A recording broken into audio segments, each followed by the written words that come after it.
Bíblias na primeira carta de Paulo aos Tessalonicenses, no capítulo 1.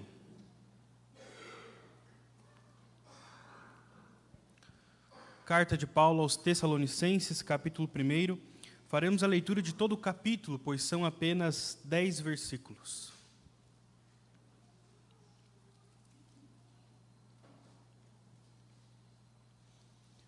Carta de Paulo aos Tessalonicenses, capítulo 1, verso de número 1.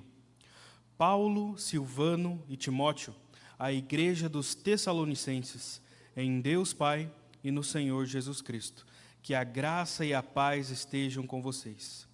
Sempre damos graças a Deus por todos vocês, fazendo menção de vocês em nossas orações e sem cessar, lembrando-nos diante do nosso Deus e Pai da operosidade da fé que vocês têm, da dedicação do amor de vocês e da firmeza da esperança que têm em nosso Senhor Jesus Cristo. Sabemos, irmãos, amados por Deus, que Ele os escolheu, porque o nosso Evangelho não chegou a vocês somente em palavra, mas também em poder, no Espírito Santo e em plena convicção. E vocês sabem muito bem qual foi o nosso modo de agir entre vocês, para o próprio bem de vocês. E vocês se tornaram nossos imitadores e do Senhor, recebendo a palavra com alegria que vem do Espírito Santo, apesar dos muitos sofrimentos. Assim, vocês se tornaram modelo para todos os crentes na Macedônia e na Acaia, porque a partir de vocês a palavra do Senhor repercutiu, não só na Macedônia e na Acaia, mas a fé que vocês têm em Deus repercutiu em todos os lugares, a ponto de não termos necessidade de dizer mais nada a respeito disso. Porque, no que se refere a nós, as pessoas destes lugares falam sobre como foi a nossa chegada no meio de vocês e como, deixando os ídolos, vocês se converteram a Deus para servir o Deus vivo e verdadeiro e para aguardar dos céus o seu Filho, a quem Ele ressuscitou dentre os mortos, a saber, Jesus, que nos livra da ira vindoura. Amém. Irmãos, as cartas de Paulo sempre começam de uma maneira parecida. Ele faz a sua apresentação, faz a sua saudação e passa aos assuntos que serão desenvolvidos. Em algumas cartas nós temos um teor bem exortativo. O Paulo está exortando os crentes a voltarem à palavra, voltarem às boas práticas, voltarem os olhos ao Senhor. E em algumas cartas Paulo está fazendo aqueles elogios, trazendo palavras de consolo, trazendo palavras de ânimo. E na primeira carta aos Tessalonicenses é isto que nós vemos. A palavra do Senhor, ela tanto nos exorta quanto nos consola. E aqui nós temos um Paulo consolando a igreja dos Tessalonicenses, os animando e principalmente sendo grato. O capítulo que nós lemos demonstra um Paulo muito feliz, um Paulo muito animado com tudo aquilo que estava acontecendo. E olhando esses versos, nós podemos ver o teor dessa alegria, o teor desse ânimo. A primeira coisa que nós vemos é que Paulo era grato a Deus por aquilo que acontecia entre os Tessalonicenses. O verso de número 2 demonstra principalmente essa gratidão. Sempre damos graças a Deus por todos vocês, fazendo menção de vocês em nossas orações e sem cessar. Ou seja, aquilo que os tessalonicenses viviam e o viver deles na igreja, tanto quanto o viver deles na comunidade, trazia a Paulo gratidão. Ele via que o Senhor havia abençoado tanto os tessalonicenses quanto aqueles que ainda estavam chegando na igreja.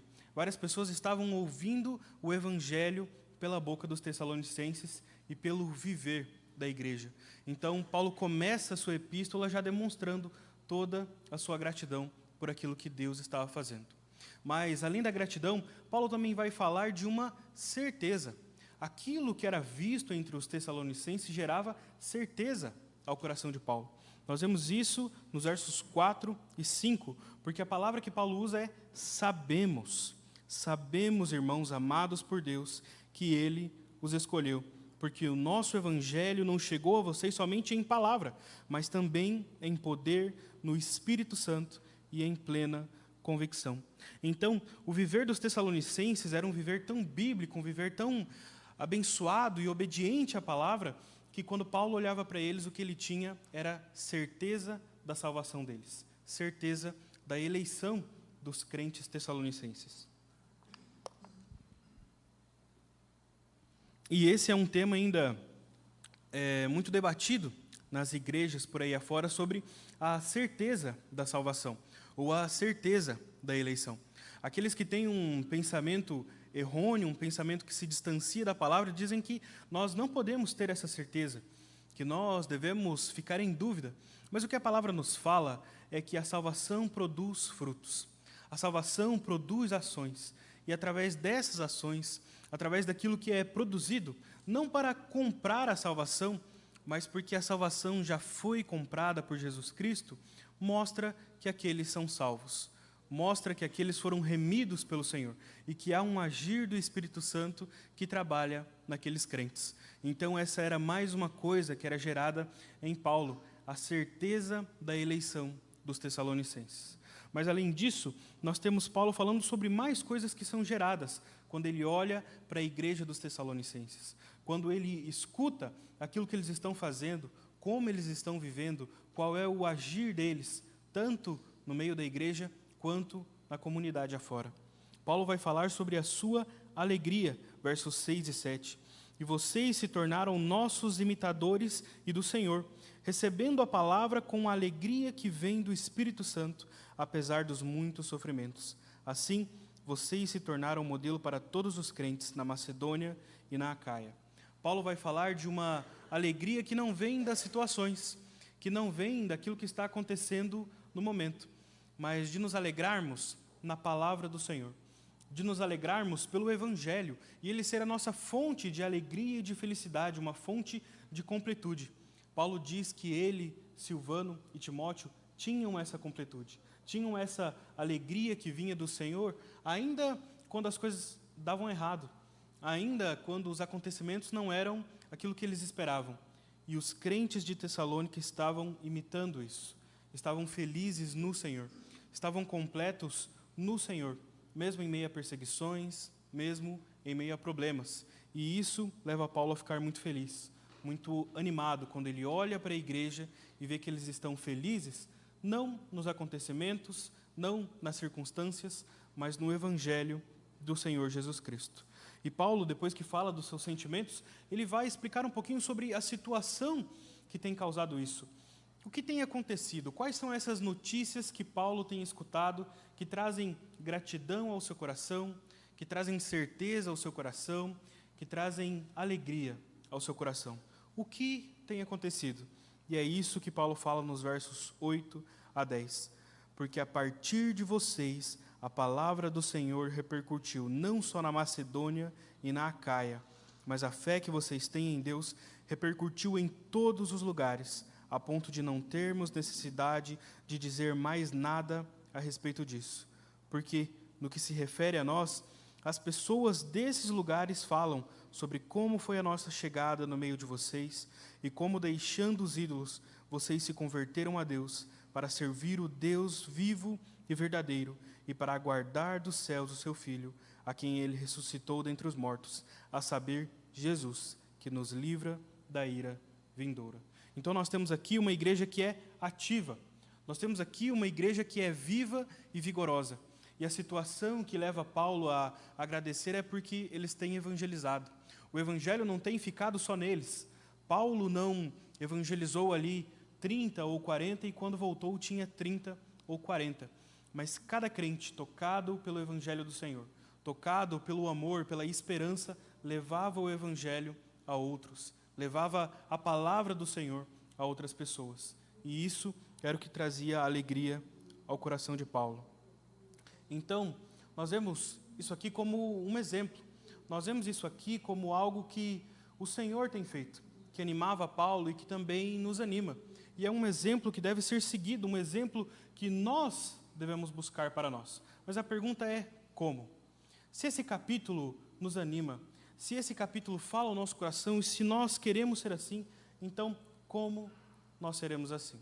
E a resposta para isso nós teremos no verso de número 3, que é conhecido por alguns comentaristas como as marcas de uma igreja madura. Verso de número 3, Paulo diz assim: lembrando-nos diante do nosso Deus e Pai da operosidade da fé que vocês têm, da dedicação do amor de vocês e da firmeza da esperança que têm em nosso Senhor Jesus Cristo. Paulo vai citar aqui 3 coisas. E essas 3 coisas que Paulo cita, se nós tirarmos os adjetivos, serão citadas várias vezes nas cartas de Paulo: a fé, a esperança e o amor. E o próprio cântico que nós cantamos alguns minutos atrás fala sobre a fé e o amor que vem do Senhor. Então Paulo vai citar isso como as marcas de uma igreja madura e com aquilo que nós devemos imitar para sermos como os crentes de Tessalônica. Primeiro, a operosidade da fé que vocês têm. Ou seja, uma fé que trabalha, uma fé que é operosa, uma fé que no seu mostrar ela se mostra junto com obras. Não são as obras que produzem a fé, não são as obras que validam a fé, mas a fé que vem do Senhor produz obras, produz um agir, produz um cuidar. E é isso que Paulo tinha visto neles, e é isso o que nós precisamos trazer para a nossa vida também. Nós temos verdadeiramente fé no Senhor? Nós acreditamos no seu Evangelho? Acreditamos que o Senhor cuida de nós, que nos adotou como seus filhos? Então essa fé tem que gerar em nós as obras, gerar em nós essa operosidade. A primeira coisa que Paulo fala é a respeito do trabalho. E o trabalho aqui, nós podemos sim aplicar para algumas coisas, o trabalho na igreja, o trabalho de cuidado, mas principalmente, como exemplo que Paulo nos traz ao final, o trabalho evangelístico. Cada crente aqui não pode ficar calado com relação àquilo que o Senhor tem feito, não pode ficar calado com relação à salvação que o Senhor nos tem dado, mas a nossa fé opera, e opera principalmente em evangelismo. Cada crente no Senhor que tem fé, que recebeu a fé da parte de Deus, tem que evangelizar, tem que passar essa fé à frente. A nossa boca precisa estar cheia do Evangelho do Senhor.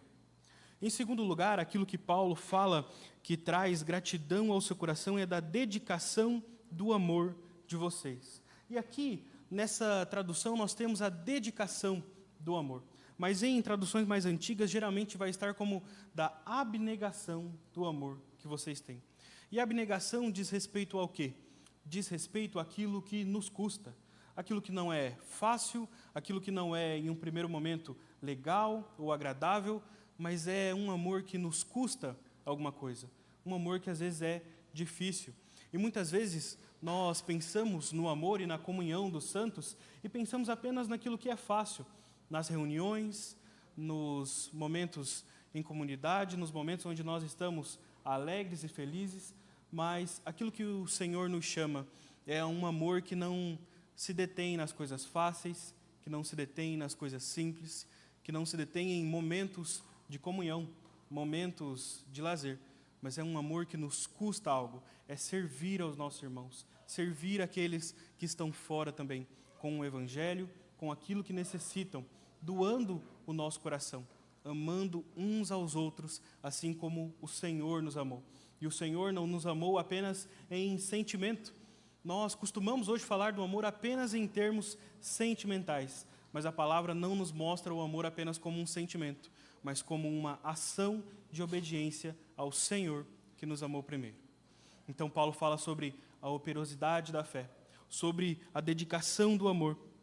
E em terceiro, ele fala sobre a firmeza da esperança que tem em nosso Senhor Jesus Cristo. E o que isso significa? No final, Paulo vai falar sobre esses crentes que esperam ansiosamente a vinda do Senhor Jesus Cristo. Paulo vai trazer aqui como a terceira marca de uma igreja saudável, de uma igreja madura, uma igreja que vive esperando a volta do Senhor. Talvez, pela nossa soteriologia, pela nossa escatologia, nós sabemos que ainda existem várias coisas a acontecer antes que o Senhor volte, mas a palavra não nos chama a viver de maneira cômoda, a palavra nos chama a viver como se o Senhor Jesus fosse voltar imediatamente, esperando pelo Senhor, ansiando por Ele